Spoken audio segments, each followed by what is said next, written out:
अदाकारा बुशरा अंसारी ने अपनी तलाक की जो वजूहात बताई हैं और ये कहा कि उनके शौहर उनकी शोहरत बर्दाश्त नहीं कर पाए।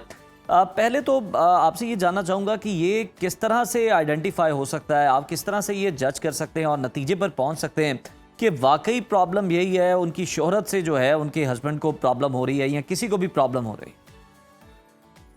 देखिए, बुशरा अंसारी साहबा एक बहुत बड़ा नाम है और हम्म, एक बहुत अरसे उनकी शादी रही है और कामयाब भी रही है, जब तक लोगों को जी, नहीं पता था या उन्होंने खुद नहीं बताया। आइडेंटिफ़ाई हम नहीं कर सकते अनटिल एंड जी, अनलेस आप उनके बहुत क्लोज़ हो। किसी भी कपल को हम्म, आप इस बात सिर्फ़ ये एक रीज़न नहीं हो सकता कि वो अपनी वाइफ़ हम्म, की शोहरत से परेशान थे या ख़ाइफ़ थे या उससे खौफ़ज़दा थे।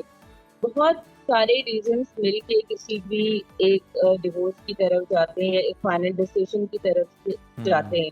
तो इस पे कोई एक पॉइंट उनके हम्म, नज़दीक हो सकता है, डेफ़िनिटली बहुत सारे फैक्टर्स हम्म, इन्वॉल्व होते हैं। मैं नहीं समझती कि सिर्फ़ यही एक बात हो सकती है। बहुत सारे लोग अपनी बीवी की शोहरत से खौफ़ज़दा होते हैं, but at the same time उनकी हम्म, बाकी के जो एलिमेंट्स या फैक्टर्स होते हैं वो बहुत अच्छे होते हैं एज़ अ कपल या एज़ अ हस्बैंड। तो पर्सनली और प्रोफेशनली मैं नहीं समझती कि सिर्फ यही एक रीज़न हो सकता है, जी, किसी भी कपल हाँ, के दरमियान डिवोर्स। बिल्कुल सही है। यानी ये एक रीज़न नहीं हो सकता और भी बहुत सारी वजूहात होंगी। शाज़िया साहिबा, बिल्कुल ये तो चले शोबिज़ का कपल था और उनके दरमियान सेपरेशन हो गई। हम शोहरत की बात कर रहे हैं कि दोनों में से किसकी ज़्यादा, लेकिन आम तौर पर आम घरानों में अगर हम देखें तो इस बात में भी मुकाबलेबाजी होती है कि मैं ज़्यादा कमाती हूँ या वो कहता है मैं ज़्यादा कमाता हूँ, शौहर कहता है। तो इसको किस तरह से आप अपने रवैयों के साथ बैलेंस कर सकते हैं कि आपका जो घर है वो ख़राब ना हो और जो आपस की राइवलरी है वो बहुत ज़्यादा जो है वर्स ना हो जाए? देखिए, अगर हम इसको शुरू से देखें ना, तो ये बात स्टार्ट होती है कि आप शादी करने किससे जा रहे हैं, ठीक है? जब हुँ, आप किसी से शादी करने जा रहे हैं और आप उसको कंसीडर कर रहे हैं एज़ अ फीमेल या एज़ अ मेल, तो आपको उसको के साथ बैठ के टाइम स्पेंड करके मैं हमेशा अपने हर शो में ये बात करती हूँ कि आप कोई 10 सवाल ज़रूर अपनी ज़िंदगी के या फ्यूचर के लिए तैयार करके रखें, जो आप अपने फ्यूचर पार्टनर से पूछें कि आप अगले 5 साल में हमें या मुझे अपने साथ कहाँ देखते हैं। लेट्स अच्छा। से कि हस्बैंड कहता है कि जी मैं तो अब्रॉड मूव कर जाऊँगा, ठीक है? अब वो अब्रॉड मूव कर जाऊँगा मैं, तो अब हुँ, अगर वो लड़की जो उससे शादी करने जा रही है या उसको कंसीडर कर रही है, वो ये नहीं पूछती और वो ये अज़्यूम कर लेती है कि वो जो मूव कर रहा है अब्रॉड, वहाँ मैं भी होंगी, ज़रूरी तो नहीं है, बहुत सारे लोग अकेले भी मूव करते हैं। जी। और वो फीमेल को ये समझते हैं कि जी आप मेरी फैमिली के साथ रहेंगे। या हुँ, आप ये समझते हैं कि जी अगर मैं अभी जॉब करती हूँ, तो क्या आप मुझे अपना करियर कंटिन्यू करने देंगे? या ये सवाल अब की जनरेशन ये सवाल ज़रूर पूछती है कि जी मेरी जो इनकम होगी, वो मेरी सेविंग होगी या वो मैं आपके घर की किसी चीज़ में स्पेंड नहीं करूँगी। हुँ, कुछ लोग ये समझ के बात करते हैं मेल साइड से कि जी उनका जो स्पाउस है या उनकी फीमेल है वो उनका एक हेल्पिंग हैंड बनेगी और वो ये कहते जी। हैं कि हमें पढ़ी-लिखी वर्किंग लेडी हुँ, या लड़की चाहिए जो हमारे साथ हर चीज़ में शाना-बशाना चल सके। तो सही। ये चीज़ें जब आप डिसाइड कर लेते हैं तो आगे जाके ये प्रॉब्लम्स आते ही नहीं है कि जी मैं ज़्यादा कमा रही हूँ या आप ज़्यादा कमा रहे हैं। फिर ये होता है कि हुँ, हम ज़्यादा अर्न कर रहे हैं। जहाँ हम आ जाते हैं वहाँ सारे मसले सारे है ना, सारे प्रॉब्लम सॉल्व हो जाते हैं। यानी आप पहले से ही जो है इस मामले में अंडरस्टैंडिंग डेवलप कर लें और देख लें कि एक दूसरे का प्रोफ़ेशन क्या है और उनकी प्रायोरिटीज़ क्या है, ये ज़रूरी है ज़्यादा। एग्ज़ैक्टली, ताकि आपको ये पता हो कि हुँ, आपको इस रास्ते पे चलना ही नहीं है। असम्पशन्स पे तो अब दुनिया नहीं चलती है। अब जी। 2026 है, लोग सारी चीज़ें डिसाइड कर लेते हैं। हुँ, लेकिन इसके बावजूद कोई कामयाबी नहीं है, लेकिन बहुत हद तक आप सेफ्टी साइड पे आ जाते हैं। कल को आप बैठ के ये बात कर सकते हैं, इवन आप अपने निकाहनामे में लिखवा सकते हैं कि जी मेरा जेब खर्च ये होगा। तो अब अगर कोई ये हुँ, कहे कि तुम तो खुद इतना अर्न कर रही हो, तुम्हें क्या ज़रूरत है? तो वो आपकी एक चीज़ रिटर्न में भी होती है, बड़ों के सामने भी होती है, आप एक-दूसरे को भी जवाब दे होते हैं। ये नहीं होता कि जी तुमने खुद सोचा था। बहुत सारे मर्द भी ऐसे होते हैं जो जी। बहुत अच्छी इनकम होती है, मेरे पास बहुत सारे पैसे आते हैं, लेकिन वो अपनी वाइफ़ को एक बहुत लिमिटेड खर्चा देते हैं और चीज़ें करते हैं। तब भी हुँ, औरत जाके ये बात कर सकती है कि जी मैं इसलिए जॉब करना चाहती हूँ या मैं इसलिए एक्स्ट्रा इनकम के लिए हुँ, जाना चाहती हूँ। तो ये चीज़ें आपकी जितनी क्लियर हुँ, होती है, उतना आपकी आगे की जी। लाइफ़ के लिए अच्छा होता है।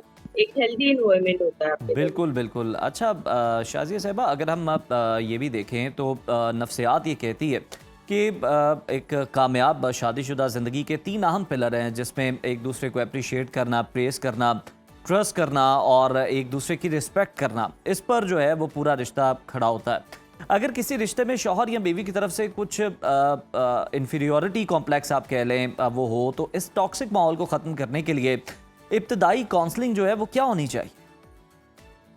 सबसे पहले तो आई बिलीव कि कम्युनिकेशन इज द की। ठीक है, आप जितना बात करते हैं उतनी चीजें क्लियर होती है। सही। लेकिन some time action speaks louder than words. आप कहते हैं कि नहीं जी ये कम्युनिकेशन काम नहीं आ रही, या वन साइडेड जेस्चर या वन साइडेड मोहब्बत या वन साइडेड एतमाद काम नहीं आ रहा। किसी भी एक पार्टनर में इनसिक्योरिटी डेवलप हो चुकी है, तो ठीक। फिर आपको दूसरे की हेल्प करनी चाहिए। आपको ये नहीं समझना चाहिए कि ये मेरे साथ ऐसा कर रही है, आपको ये समझना चाहिए कि बेसिकली ये इसकी बीमारी है जो मेरे साथ ऐसा कर रही है। और हमारे घर में कोई भी बीमार होता है तो हम उसको डॉक्टर के पास लेके जाते हैं। ठीक है, तो पार्टनर को भी आप काउंसलर के पास लेके जा सकते हैं, फिजियोथेरेपिस्ट, साइकोलॉजिस्ट के पास, साइकियाट्रिस्ट के पास, जिसके पास भी आप लेके जा सकते हैं। आप बेहतर समझते हैं कि किस स्टेज पे है, तो काउंसलिंग से ये चीज स्टार्ट हो सकती है। और मैरिज काउंसलर इस सिलसिले में बहुत अच्छा रोल प्ले करते हैं। ऐसा नहीं होता कि कोई खुदा ना खास्ता किसी के पास जाते हैं और वो कहता है कि नहीं जी आप बस फौरन, वो तो लॉयर भी नहीं कहता कि आप जी। डिवोर्स ले लें। वो आपसे ये चीज आपसे जानना चाहते हैं कि आप ऐसा क्यों महसूस करते हैं, और आमने सामने बैठ के भी क्या आप इस चीज में आप में इतनी ऑडेसिटी है कि आप दूसरे, बहुत सारे लोग किसी पार्टनर की एब्सेंस में बातें करते हैं जी। कि जी मेरी वाइफ को ये प्रॉब्लम है, मेरा हस्बैंड नहीं करता है। लेकिन जब आप उनको आमने सामने बिठाते हैं तो स्ट्रेंज बिहेवियर होता है कि वो कहते हैं नहीं जी ये बात तो मैंने कही नहीं।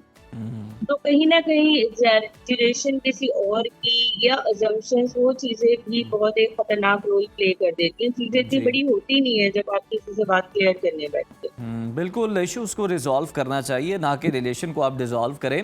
शाज़िया साहिबा, इसके अलावा भी अगर हम देखें तो चलें, ये तो एक हो गया ना कि माली एतबार से हम देखते हैं कि सुपीरियर कौन है, या ये इस तरह की बातें आ जाती हैं। कुछ ये भी होता है कि पर्सनैलिटी के अंदर ट्रेड्स भी होते हैं, कोई फ्लेक्सिबल नहीं होता दोनों पार्टनर्स में से, और एक समझता है कि जनाब मैं तो हर वक्त सही हूँ, चाहे वो गलत काम भी कर दे, लेकिन वो शायद इस खप्त में मुब्तला होता है कि मैं जो कह दूँ या जो कर दूँ तो वो सही है, वो हरफ आखिर है, इससे आगे कुछ हो नहीं सकता। ये कितना डैमेजिंग होता है किसी भी रिलेशन के लिए? अगेन देखिए, आप जो बात है कि आप जब किसी को कंसीडर कर रहे हैं तो आप उसके साथ अगर 4 सीजन्स नहीं गुजार सकते, एटलीस्ट आप उसके साथ कोई छोटा सा एक सफर कर सकते हैं, कोई फैमिली पिकनिक अरेंज हो सकती है, या अगर जी। आपकी इतनी अंडरस्टैंडिंग है आप उसे गुस्से की हालत में तो डेफिनेटली देख ही सकते हैं। पैसे का लेन देन भी हो सकता है, बहुत छोटी छोटी चीजों पे आपको पता चल जाता है कि उसका पर्सनैलिटी का ट्रेट जो है वो कितना डोमिनेटिंग है। ये फीमेल्स में भी हो सकता है, और या तो आप उस रेड फ्लैग को पहले देख लें और आप पीछे हट जाएं। लेकिन जी। अगर आपको लगता है कि 80% चीजें आपको अट्रैक्ट कर रही हैं और आपके साथ ज्यादा बेहतर तरीके से डील कर सकते हैं, जी। तो अगेन ये तो टाइम के साथ होता है। आप किसी को बदल बिल्कुल, नहीं वक्त के सकते, साथ ये होता है और बात बदल नहीं बिल्कुल सकते क्लियर है। आप। ये वक्त चीज़ें जो वक्त हैं वो पहले देख सकते हैं और बेहतर भी ले सकते हैं, क्योंकि आप उस वक्त उस पोजीशन में होते हैं। बाद में कंप्लेन करने का कोई फ़ायदा नहीं है। बहुत शुक्रिया शाज़िया रहमान साहिबा आपके वक्त का।